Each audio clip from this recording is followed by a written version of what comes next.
ఈ నామాలను పొమ్ము అనుకంటే సారీ మా పొమ్ము అనుకంటే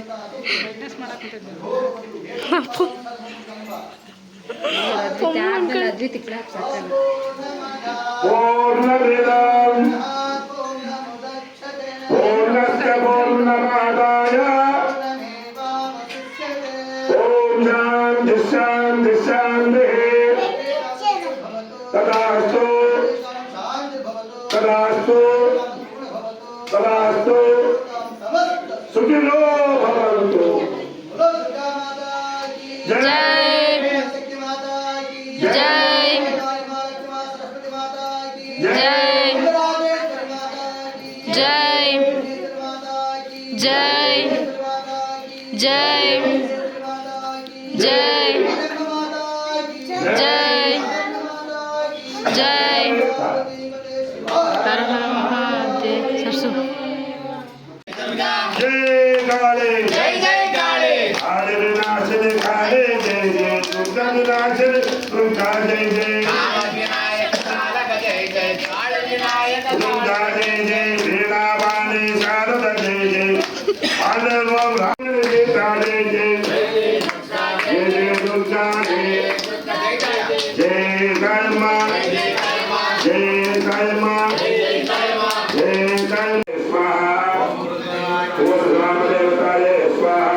इष्टदेवताये स्वाहा. ओम ओम कात्यायनाय विद्महे कन्याकुमारी वासुदेवाय नमः. ओम कृष्णाय गोविन्दाय हरये परमात्मने अनर्थक्लेशनाशाय गोविन्दाय नमो नमः स्वाहा. ओम नमो कृष्णाय वासुदेवाय हरये परमात्मने वरदक्लेशनाशाय गोविन्दाय नमो नमः स्वाहा. सर्वरक्षकराय धीमहि तन्नो मातङ्गलस्य प्रचोदयात् स्वाहा. ओम मातङ्गलशाय विद्महे ओम सर्वरक्षकराय धीमहि तन्नो मातङ्गलस्य प्रचोदयात् स्वाहा. ओम मातङ्गलशाय विद्महे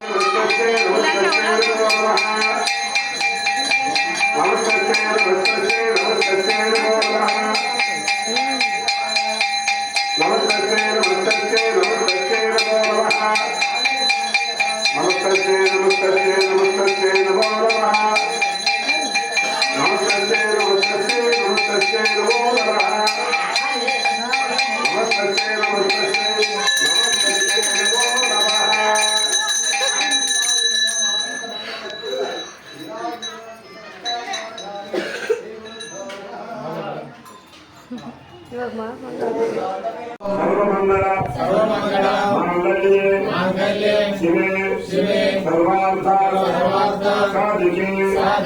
शरण्ये त्र्यम्बके गौरी नारायणे नमोस्तुते.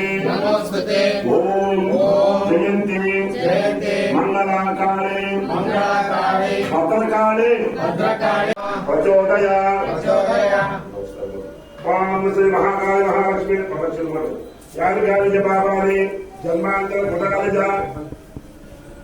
मूर्सल ताने ताने प्रदक्षिणं पदे पदे पापोहं पापकर्माहं पापात्म पाप संभवा त्राहिमां कृपया देवी शरणागतवत्सला अन्यथा शरणं नास्ति त्वमेव शरणं जग शरणं मम श्री महाकाली महालक्ष्मी महासरस्वती नवदुर्गी आदिशक्ति कायम्म देवी नमोस्तुते. ನಮಸ್ಕಾರ ಮಾಡಿಕೊಂಡು ತಾಯಿ ನಿಮಗೆ ಎಲ್ಲ ಅರಿಶಿನ ಕುಂಕುಮದಿಂದ ಎಲ್ಲ ಹೋಮ ಅಭಿಷೇಕ ಪೂಜೆಗಳು ಎಲ್ಲ ಮಾಡಿ ಎಲ್ಲ ಶಾಂತಿ ಮಾಡ್ತೀವಿ. ನಮಗೆ ಆರೋಗ್ಯ ಐಶ್ವರ್ಯ ಮಕ್ಕಳಿಂದ ಅರಿಶಿನ ಕುಂಕುಮ ಸೌಭಾಗ್ಯ ಅಷ್ಟೈಶ್ವರ್ಯ ಭೋಗಭಾಗ್ಯ ಕೊಟ್ಟು ನಮ್ಮೆಲ್ಲರನ್ನೂ ಚೆನ್ನಾಗಿ ನೋಡು ತಾಯಿ ಅಂತೂ ಆ ತಾಯಿಗೆ ಎಲ್ಲರನ್ನ ಮನಸ್ಸಿನಾಗ ಬೇಡ್ಕೊಂಡು ಆ ತಾಯಿ ನೆನೆಸ್ಕೊಂಡು ಅಲ್ಲಿ ಹಾಕಿ ನಮಸ್ಕಾರ ಮಾಡಿರಿ. ನಿಮ್ಮ ಕೃಪಾ ಕಟಾಕ್ಷ ನಮಗೆ ತೋರಿಸಿ ತಾಯಿ ನಮಗೆ ಆಯುರಾರೋಗ್ಯ ದೇಹಿನೇ ಶ್ರೀ ಶ್ರೀ ಮಹಾಕಾಳಿ ಮಹಾಕಾಳಿ ಮಹಾಲಕ್ಷ್ಮಿ ಮಹಾಲಕ್ಷ್ಮಿ ಮಹಾಸರಸ್ವತಿ ಮಹಾಸರಸ್ವತಿ ನವದುರ್ಗಾ ನವದುರ್ಗಾ ಆದಿಶಕ್ತಿ ಆದಿಶಕ್ತಿ ತಾಯಮ್ಮ ದೇವಿ ತಾಯಮ್ಮ ದೇವಿ ನಮೋಸ್ತುತೆ. ನಮೋಸ್ತುತೆ. ನಮಸ್ಕಾರ ಮಾಡ್ಕೊಳ್ಳಿ. ಮಹಾದೇವರ ದೇವನಂ ನಮಃ. ನೀವು ಪೂಜೆ ಮಾಡಿ. ನಮ್ಮ ಗಂಗಾವತಿ ಗ್ರಾಮದ ಗಾಂಧಿನಗರ ವಾರ್ಡ್ನಲ್ಲಿ ಶ್ರೀ ತಾಯಮ್ಮ ದೇವಸ್ಥಾನದಲ್ಲಿ ಪ್ರತಿ ವರ್ಷ ಪೂರ್ವಕವಾಗಿ ವಾರ್ಷಿಕೋತ್ಸವವನ್ನು ಈ ವರ್ಷ ಆಷಾಢ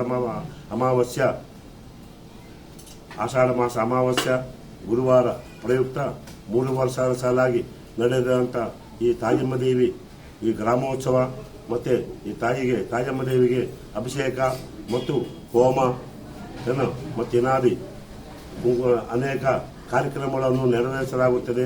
ಆದ ಕಾರಣ ಸುತ್ತಮುತ್ತ ಭಕ್ತಾದಿಗಳೆಲ್ಲರೂ ಬಂದು ಈ ಕಾರ್ಯಕ್ರಮದಲ್ಲಿ ಭಾಗವಹಿಸಿ ತಾಯಮ್ಮ ದೇವಿ ಸಂಪೂರ್ಣ ಅನುಗ್ರಹವನ್ನು ಪಡೆಯಬೇಕಾಗಿ ವಿನಂತಿ. ತಾಯಮ್ಮ ದೇವಿ ಜಾತ್ರಾ ಮಹೋತ್ಸವದ ಕಾರ್ಯಕ್ರಮದ ಅಂಗವಾಗಿ ಶ್ರಾವಣ ಏನು ಪ್ರತಿಷ್ಠಾಪನೆ ಒಂದು ಮಿತಿ ಇದೆ, ಅದೇ ಮಿತಿಯಲ್ಲಿ ಪ್ರತಿ 3 ವರ್ಷಕ್ಕೊಂದ್ಸರಿ ಜಾತ್ರೆ ನಡೀತಿದೆ.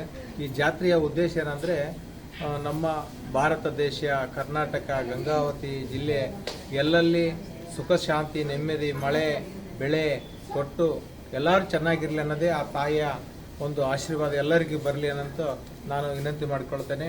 ಭಕ್ತಾದಿಗಳಿಗೆ ವಿನಂತಿ ಮಾಡಿಕೊಳ್ಳೋದಂದರೆ ಇಲ್ಲಿ ಬಂದು ಈ ದಿನ ನಾಳೆ ಪೂಜೆ ಇರುತ್ತದೆ, ಬಂದು ಆ ತಾಯಿಯ ಒಂದು ಅನುಗ್ರಹವನ್ನು ಪಡೆದು ಪ್ರಸಾದ ಸ್ವೀಕಾರ ಮಾಡಿ ಆ ಅನುಗ್ರಹ ತಗೊಂಡು ಹೋಗ್ಬೇಕಂತಂದು ಎಲ್ಲ ಸರ್ವ ಭಕ್ತಾದಿಗಳಲ್ಲಿ ವಿನಂತಿ ಮಾಡಿಕೊಳ್ಳುತ್ತೇನೆ.